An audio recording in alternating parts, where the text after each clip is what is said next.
मी आता मी विसरायला लागलोय तुमच्या उत्साहामुळे, पण जेन्युइनली मी खरंच आता मला खरंच सुचत नाही, मी येतो परत, थांबा. पाहिजे, कारण आता राज्याची परिस्थिती काय झाली आहे, देशाची परिस्थिती काय झाली आहे हे आपण बघितलं पाहिजे. मला वाटतं सगळं विसरलो पाहिजे, आता पुढे जायचंय. मी जेन्युइनली सांगतो. आता फॉर एक्झाम्पल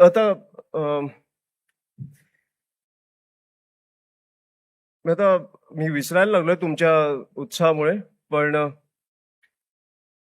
जेन्युइनली मी खरंच आता मला खरंच सुचत नाही, मी येतो परत, थांबा.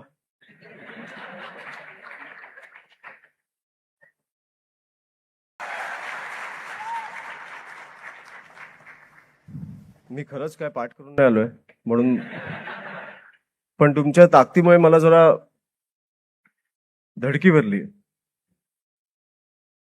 मी जेन्युइनली सांगतो. मी आज आता आधीचं आठवते ना, का परत बोलू?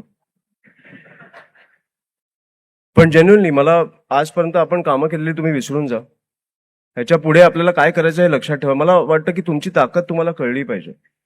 आजपर्यंत म्हणजे आता तुम्ही गेल्या आठवड्यात बघा, आपण जेव्हा व्हॅन मधनं लोकांना बाहेर काढत होतो,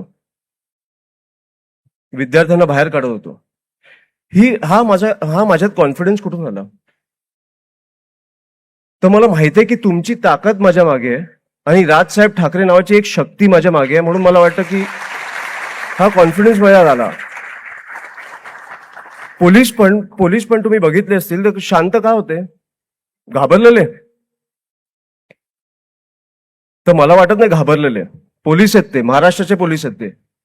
मला वाटतं ते कुठेतरी आदरयुक्त एक हे होतं त्यांना की दडपण, की कुठेतरी आपण शांत राहू. पण मला माहितीये ह्या राज्यात पोलीस बांधवांसाठी जर कोण उभं राहिला असेल तर तो राज ठाकरे आहे आणि त्यांचे महाराष्ट्र सैनिक आहेत.